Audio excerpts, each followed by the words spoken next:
واذکروا اذ انتم قلیل مستضعفون فی الارض تخافون ان یتخطفکم الناس فآواکم وأیدکم بنصرہ ورزقکم من الطیبات لعلکم تشکرون۔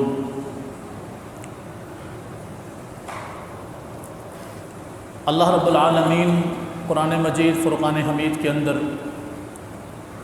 صحابہ اکرام رضوان اللہ علیہم اجمعین کو مخاطب کرتے ہوئے فرماتے ہیں، اس وقت کو یاد کرو جب تم لوگ تعداد میں بہت تھوڑے تھے، کم تھے، اور تمہیں اس بات کا ڈر تھا کہ لوگ تمہیں اچک لیں گے، ختم کر ڈالیں گے۔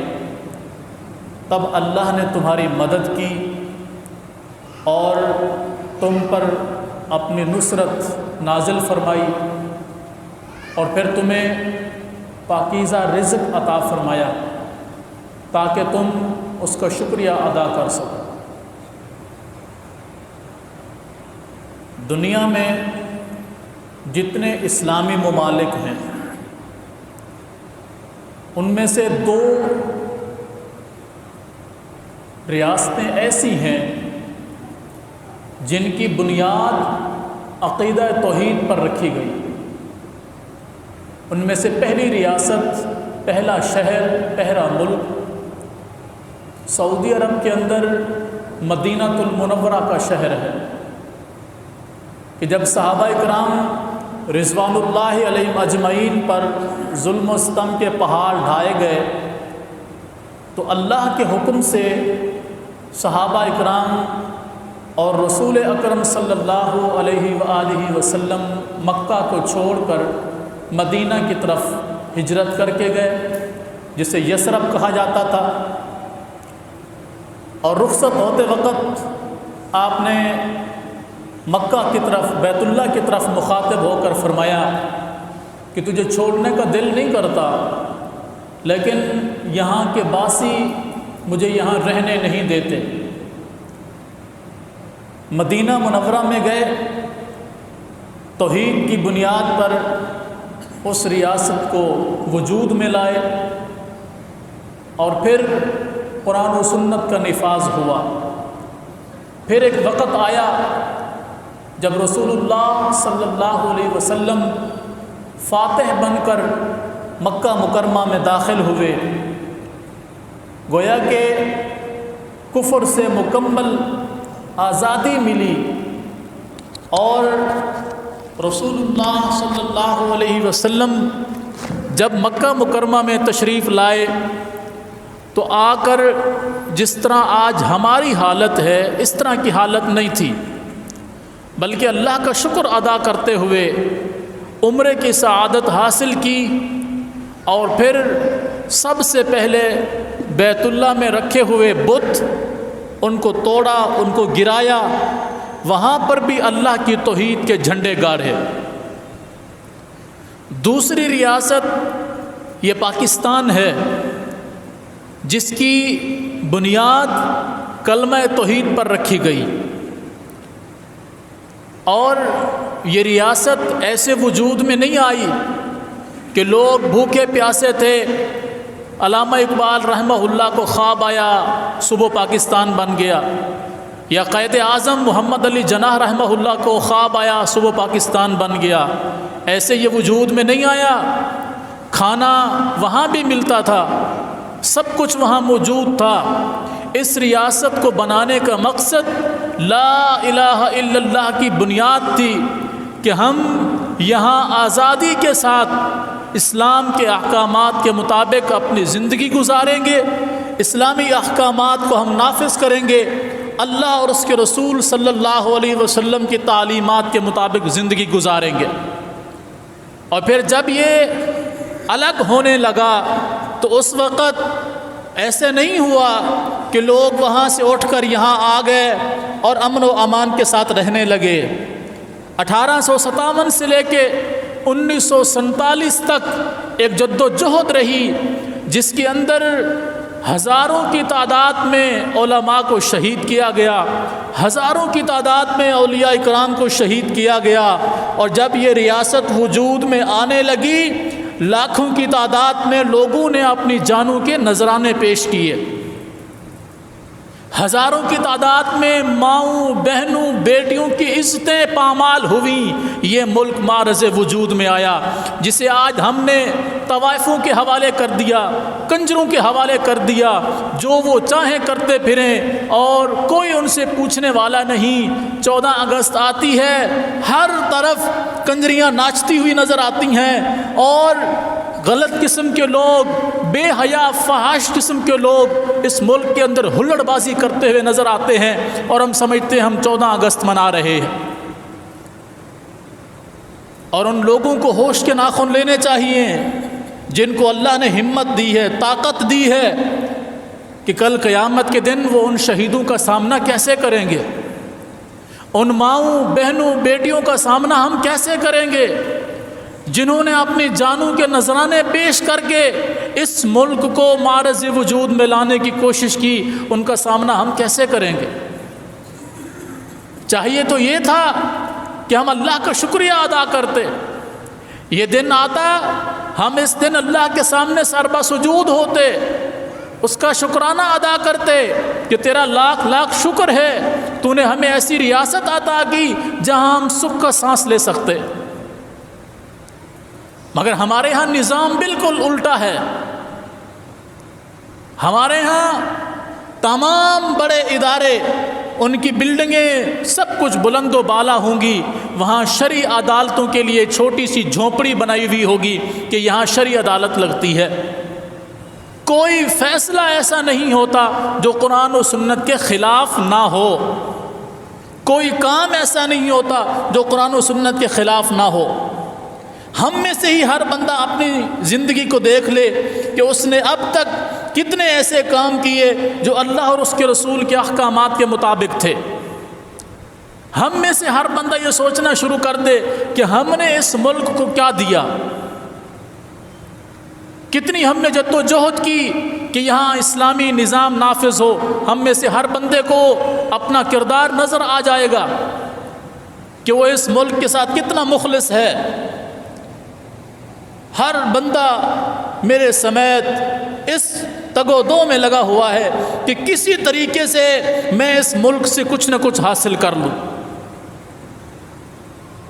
یہاں کیا ہوتا ہے کیا نہیں ہوتا مجھے اس سے کوئی سروکار نہیں ہے، بس مجھے سکون کی زندگی مل جائے، اچھا مکان مل جائے، اچھی گاڑی مل جائے، بیوی بچے ہوں، عیش و عشرت کے ساتھ میں زندگی گزاروں، اطمینان کے ساتھ رہوں، میرا نام روشن ہو، لوگ مجھے اچھے الفاظ سے یاد کریں، میں مر جاؤں تو لوگ میرے لیے دعائیں کریں۔ یہ ہم میں سے ہر بندہ چاہتا ہے۔ یہ کوئی بھی نہیں چاہتا کہ میں لوگوں کو سکون پہنچاؤں، لوگوں کو امن پہنچاؤں، لوگوں کو دین کی تعلیم دوں، لوگوں کو میں اللہ اور اس کے رسول کے احکامات سے آشنا کروں، میں اس ملک کے اندر اسلامی نظام کو لانے کے لیے کوئی جد و جہد کروں۔ وجہ یہ ہے کہ میرے 6 فٹ جسم کے اوپر جب اللہ اور اس کے رسول کی مرضی نہیں چل رہی، بھلا میں کیسے اس پورے ملک کے اندر یا ملک کے اندر چھوٹے سے ایک ٹکڑے کے اندر جہاں میں رہتا ہوں، جس محلے میں، جس گلی میں، جس گھر میں وہاں پر اسلام نافذ کیسے کروں گا جب میں اپنے اوپر ہی نافذ نہیں کر سکتا؟ ہمارے دعوے سن لیں تو گویا کہ ہم قیصر و کسریٰ کو ابھی فتح کر کے لائے ہیں، ہم امریکہ اور انڈیا کو آج ہی فتح کر کے لائیں گے۔ اور جب اسلام کے اوپر عمل کرنے کی باری آتی ہے تو ہم میں سے ہر بندہ بس یہی ڈھونڈتا ہے کہ کوئی آسان سا راستہ مل جائے کہ جس سے جان بھی بچ جائے اور اللہ بھی راضی رہے، شیطان بھی مجھ سے ناراض نہ ہو۔ ہم نے حافظ سے بگاڑی ہے، نہ شیطان سے کبھی، دن کو مسجد میں رہتا ہوں، رات کو میں خانہ میں۔ یہ ہم میں سے ہر بندہ چاہتا ہے۔ اور قرآن کی وہ آیت میں سمجھتا ہوں آج کے مسلمانوں کے لیے بھی ہے کہ جب ہم وہاں تھے، ہمارے بزرگ جو زندگیاں گزار چکے ہیں ان سے پوچھیں کہ وہاں کیا آپ لوگ نماز نہیں پڑھا کرتے تھے؟ آج وہاں نمازیں نہیں ہوتی ہیں؟ کیا وہاں قرآن نہیں پڑھایا جاتا؟ کیا وہاں دین نہیں سکھایا جاتا؟ کیا وہاں لوگ روزے نہیں رکھتے؟ کیا وہاں سے لوگ حج کے لیے نہیں جاتے، عمرہ کے لیے نہیں جاتے؟ کیا وہاں لوگ زکوٰۃ ادا نہیں کرتے؟ پھر کیا ضرورت پڑی کہ ایک ایسا ملک بنے جہاں ہم اسلام کا نافذ کریں؟ کیا ضرورت تھی؟ وہ بتائیں گے آپ کو جن کی عمریں اتنی ہیں کہ پاکستان کی عمر سے زیادہ ان کی عمر ہے، 74 سال تو اس ملک کو ہو گئے نا۔ آج 90-95 سال کے لوگوں سے پوچھئے کیا ضرورت پیش آئی تھی آپ کو کہ آپ وہاں سے چھوڑ کر اس ملک میں تشریف لائے تھے؟ کیوں آئے تھے؟ وہ بتائیں گے آپ کو کیوں ہم آئے تھے۔ تو قرآن کی پھر وہ آیت یاد رکھیے کہ وہاں ہمیں جو پریشانیاں تھیں اللہ نے ان سے نجات عطا فرما کے اپنا ملک عطا فرمایا۔ ہم نے اللہ کے ساتھ کیا کیا؟ وہ آیت کہ وَاذْكُرُوا إِذْ أَنْتُمْ قَلِيلٌ مُسْتَضْعَفُونَ، وہ وقت یاد رکھو جب تم تھوڑے تھے، تخافون فی الارض، زمین کے اندر تم امن سے نہیں رہ رہے تھے، بلکہ تمہارے دلوں کے اندر ہر وقت یہ خوف، ہر وقت یہ ڈر رہتا تھا کہ کب ہم مار دیے جائیں گے۔ ان یتخطفکم الناس، تمہیں ہمیشہ یہ ڈر رہتا تھا کہ لوگ تمہیں اچک لے جائیں گے، ختم کر ڈالیں گے، تمہاری نسلیں برباد ہو جائیں گی۔ فآواکم، اس نے تمہیں پناہ دی۔ یہ ملک ہمیں کس نے دیا؟ اللہ نے۔ کس نے دیا؟ فآواکم، اس نے تمہیں جگہ دی، اس نے تمہیں پناہ دی، اس نے تمہیں ملک دیا، اس نے تمہیں ایک ریاست دی۔ وَأَيَّدَكُمْ بِنَصْرِهِ، پھر اس نے تمہاری مدد کی۔ یہ ان اہل ایمان کی شہادتوں کا صلہ ہے، ان اہل ایمان ماؤں کا، بہنوں کا، بیٹیوں کی قربانی کا صلہ ہے کہ اللہ نے ہمیں یہ عطا فرمایا۔ وَأَيَّدَكُمْ بِنَصْرِهِ وَرَزَقَكُمْ مِنَ الطَّيِّبَاتِ، اور اللہ نے تمہیں پاکیزہ رزق عطا فرمایا۔ رب محمد کی قسم ہے اس ملک کے اندر وہ کون سی نعمت ہے جس کا ذکر قرآن کے اندر موجود ہو اور وہ نعمت اس ملک میں آپ کو نہ ملے۔ وَرَزَقَكُمْ مِنَ الطَّيِّبَاتِ، اللہ نے تمہیں پاکیزہ رزق عطا فرمایا۔ دنیا جہان کی نعمتیں اللہ نے اس ملک کے اندر رکھی ہیں۔ لعلکم تشکرون، ایک ہی مطالبہ ہے اللہ کا کہ تم اس کا شکریہ ادا کرو۔ اور ہمارا شکریہ ادا کرنے کا طریقہ کیا ہے کہ جیسے ہی اگست شروع ہوتا ہے ہمارے ناچ گانے شروع ہو جاتے ہیں، بے پردگی شروع ہو جاتی ہے، بے حیائی فحاشی کی محفلیں سجنا شروع ہو جاتی ہیں، جسم تھرکتے ہوئے نظر آتے ہیں، ہمارے بڑے ہوں یا چھوٹے ہوں ان بلاؤں کے سامنے آنکھیں پھاڑ کے بیٹھے ہوتے ہیں اور ہم اپنے آپ کو پاکستانی ہونے پر فخر کر رہے ہوتے ہیں۔ ڈوب کر مرنے کا مقام ہے، کیا جواب دیں گے ہم اپنے شہداء کو؟ کس حساب سے ہم کس منہ سے کھڑے ہوں گے اپنے شہداء کے سامنے؟ کیا اللہ نے اس لیے ہمیں یہ ملک عطا کیا تھا کہ یہاں اللہ کی بغاوتیں ہوں، اللہ اور اس کے رسول کے احکامات کی پامالیاں ہوں، اللہ کے ساتھ جنگ ہو؟ کون سی جنگ؟ ہمارا نہ تعلیمی نظام قرآن و سنت کے مطابق، نہ دفاعی نظام قرآن و سنت کے مطابق، نہ عدالتی نظام قرآن و سنت کے مطابق، نہ معاشی نظام قرآن و سنت کے مطابق، نہ معاشرتی نظام قرآن و سنت کے مطابق۔ تو کون سی کسر ہم نے چھوڑی ہے؟ وضع میں ہو تم نصارہ تو تمدن میں حنود، یہ مسلمان ہیں کہ جنہیں دیکھ کے شرمائیں یہود۔ یوں تو مرزا بھی ہو، غالب بھی ہو، افغان بھی ہو، سبھی کچھ ہو، بتاؤ تو مسلمان بھی ہو۔ اللہ ہمیں سمجھنے کی توفیق دے۔ یہ نعمت اللہ نے عطا فرمائی ہے، اللہ اس کی حفاظت کرنے کی توفیق دے۔ اللہ ہمیں اپنے اس ملک کے ساتھ مخلص کر دے۔ اللہ ہمیں یہاں قرآن و سنت کا نظام نافذ کرنے کی توفیق عطا فرما دے۔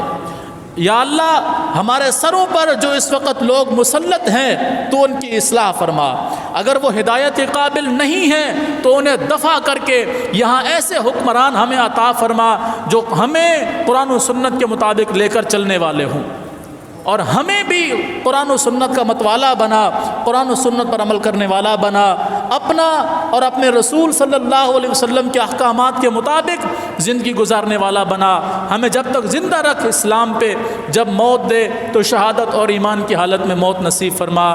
اقول قولی ھذا واستغفر اللہ لی ولکم ولسائر المسلمین وما توفیقی الا باللہ۔